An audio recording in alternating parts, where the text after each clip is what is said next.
Side खबरों के लिए सब्सक्राइब करें फ्लेम मीडिया और उसके बाद बेल आइकन को प्रेस करें ताकि सबसे पहले आपको मिले एक्सक्लूसिव खबरें।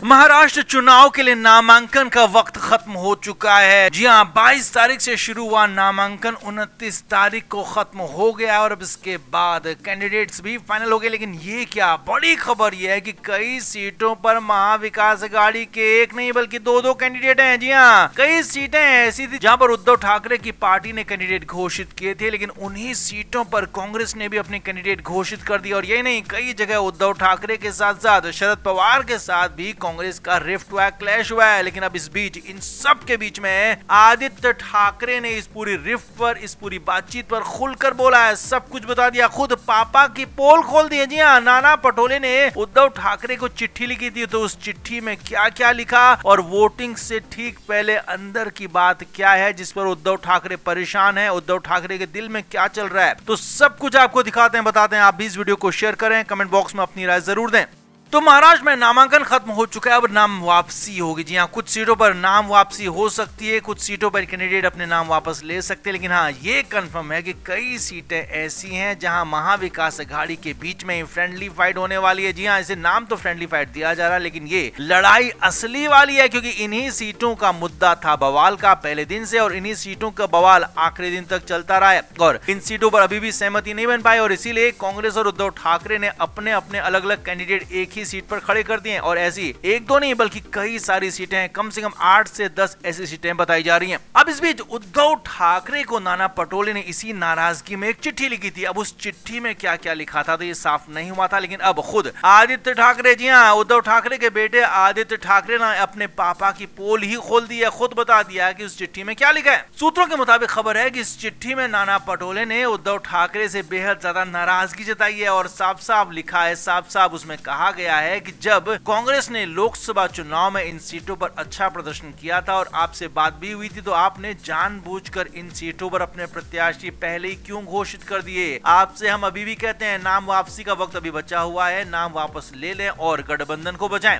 नहीं तो न सिर्फ अभी बल्कि चुनाव के बाद दिक्कत हो सकती है। जी हाँ, खुलकर यहाँ पर बोल दिया गया नाना पटोले ने कि चुनाव के बाद दिक्कत हो सकती है, समस्या हो सकती है, यानी कि जो हम पहले दिन से चीख चीख कर कह रहे हैं, आपको बता रहे हैं कि चुनाव के बाद उद्धव ठाकरे साइडलाइन हो सकते हैं महाविकास अघाड़ी के अंदर, और सीटें ठीक ठाक आती है तो कांग्रेस और शरद पवार की पार्टी दोनों ही मिलकर सरकार बनाने की कोशिश भी कर सकती हैं। जी हाँ, ये बात नाना पटोले ने यहाँ पर एक बार फिर से दोहरा दी है, साफ साफ कह दिया, अपनी चिट्ठी में भी लिख दी है। खुद आदित्य ठाकरे ने एक बड़े न्यूज चैनल को इंटरव्यू दिया और उसमें आदित्य ठाकरे ने बताया कि हाँ, नाना पटोले ने चिट्ठी लिखी है और उसमें बहुत सारी बातें लिखी और उसमें साफ साफ ये भी लिखा है कि हाँ, हमें और कुछ सीटों पर बेहतर बातचीत करनी चाहिए थी। जी हाँ, आदित्य ठाकरे ने खुद बताया कि नाना पटोले ने लिखा है कि बेहतर बातचीत हो सकती थी, कुछ सीटों पर और ज्यादा बेहतर सौदेबाजी कहें कि बार्गेनिंग हो सकती थी, लेकिन हुई नहीं है। अब यहाँ पर आदित्य ठाकरे ने यह भी बताया कि उनके पिता परेशान है। जी हाँ, बातों बातों में वो कह गए, क्योंकि उनके पिता उद्धव ठाकरे बीमारी के बाद अस्पताल से बाहर आए, अभी भी पूरी तरह से ठीक नहीं है, अभी भी बीमार है, और वो साफ साफ उन्होंने यहाँ पर बता दिया कि उद्धव ठाकरे पूरी तरह से ठीक नहीं है, उनके अंदर परेशानियां चल रही हैं, वो ठीक से बातचीत नहीं कर रहे हैं। हाँ, लेकिन ये जरूर है कि चुनावी माहौल में पूरी तरह से वो भी रंगे हुए हैं, लेकिन हाँ, पूरे फुल स्ट्रेंथ में नहीं है, उनकी 100% यहाँ पर अवेलेबिलिटी नहीं है, इसीलिए सारी चीजें एक तरह से आदित्य ठाकरे के कंधों पर है। और आदित्य ठाकरे ने कहा कि मैं जिम्मेदारी लेने के लिए तैयार हूँ, यानी कि एक तरह से साफ कह दिया कि मैं अगर जिम्मेदारी ले रहा हूँ, ये दिखा दिया उन्होंने ये कहकर, तो उनके पिता अभी जिम्मेदारी लेने के लिए तैयार नहीं, यानी कि उनकी कंडीशन ऐसी नहीं है। और एक तरह से अपने पिता की बात, अपने पिता की ही पोल खोल दी कि उद्धव ठाकरे पूरी तरह से ठीक नहीं है। तो कुल मिलाकर यहाँ पर नाना पटोले की चिट्ठी के बाद उद्धव ठाकरे और ज्यादा परेशान हो गए। आदित्य ठाकरे ने इस बात को बता दिया, और बड़ी बात यह है कि कई सीटों पर जब दो कैंडिडेट महाविकास अघाड़ी के खड़े हो गए हैं, तो अब वोटर्स भी कंफ्यूज हैं कि किसे वोट दें, किसे ना दें। तो चुनाव के बाद, यानी कि नतीजे आने के बाद बहुत कुछ और ज्यादा बदलाव हो सकता है, बहुत कुछ बदलाव या कहें कि बवाल भी यहाँ पर हो सकता है। तो आपका इस पूरे मामले पर क्या कहना है, कमेंट बॉक्स में आप जरूर बताएं, वीडियो को शेयर भी करें।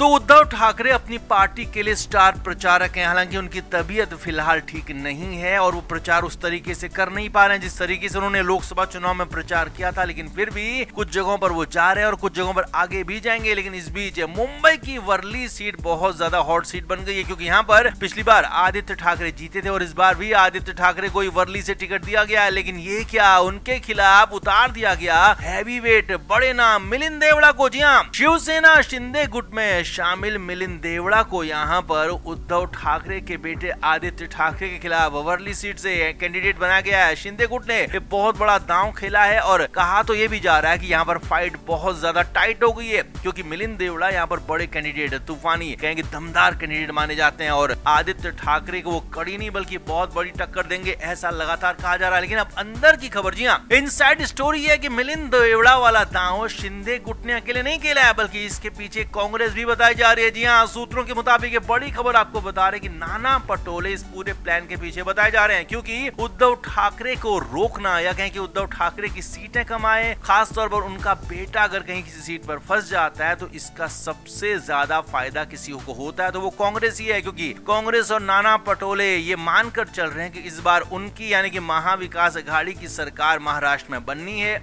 और अगर ऐसा होता है तो फिर मुख्यमंत्री पद की लड़ाई होगी। लिहाजा तो ऐसे में जिस पार्टी की सबसे ज्यादा सीटें होंगी, अगर उद्धव ठाकरे की पार्टी और कांग्रेस में सीटों का अंतर ज्यादा होगा तो सीएम पद के लिए कोई फाइट बचेगी ही नहीं, एक तरफा यहाँ पर फैसला लिया जाएगा। और इसी वजह से हो सकता है कि कांग्रेस ये प्लान कर रही हो कि आदित्य ठाकरे की सीट पर ही उद्धव ठाकरे को घेर लिया जाए, फंसा लिया जाए और कांग्रेस और एनसीपी शरद पवार ज्यादा से ज्यादा सीटों पर जीत जाएं और शिवसेना यूबीटी की सीटें कम आए, जिससे कि उनका दावा, उद्धव ठाकरे का दावा कमजोर पड़ जाए। लिहाजा इसीलिए मिलिंद देवड़ा को यहाँ पर दांव के तौर पर खेला गया। अब आपको बता देंगे मिलिंद देवड़ा शिवसेना शिंदे गुट में जाने से पहले कांग्रेस में ही हुआ करते थे। कांग्रेस की तरफ से वो केंद्र में मंत्री तक रहे हैं, उनके पिता पुराने कांग्रेसी रहे हैं मुरली देवड़ा, और मिलिंद देवड़ा भी लंबे वक्त तक कांग्रेस में ही रहे और इसी लोकसभा चुनाव से पहले वो शिंदे गुट में शामिल हुए थे। तो इसी वजह से माना जा रहा है, ये कहा जा रहा है कि मिलिंद देवड़ा यहाँ पर कांग्रेस के इशारे पर काम कर रहे हैं, कांग्रेस के इशारे पर ही उद्धव ठाकरे को दबाने के लिए, उद्धव ठाकरे को एक तरह से प्रेशर में लाने के लिए यहाँ पर उनको लाया गया और इसी वजह से खुद मिलिंद देवड़ा भी मान गए कि वो आदित्य ठाकरे के खिलाफ चुनाव लड़ेंगे, वर्ली सीट पर चुनाव लड़ने के लिए, विधानसभा चुनाव के लिए वो तैयार हो गए। तो कुल मिलाकर शिंदे गुट की तरफ से दांव तो खेला गया, लेकिन इसके पीछे कांग्रेस और नाना पटोले का प्लान बताया जा रहा है और इसी प्लान से यहाँ पर उद्धव ठाकरे पस्त हो सकते हैं, वर्ली सीट पर ही फंस सकते हैं आदित्य ठाकरे। और उद्धव ठाकरे अगर वर्ली सीट में ही फंस गए तो बाकी जगहों पर प्रचार कर नहीं पाएंगे और उनकी पार्टी उस तरह का प्रदर्शन कर नहीं पाएगी। तो आपका इस पूरे मामले पर क्या कहना है, क्या आप मानते हैं, कमेंट बॉक्स में जरूर बताएं, वीडियो को शेयर भी करें। Flame media report.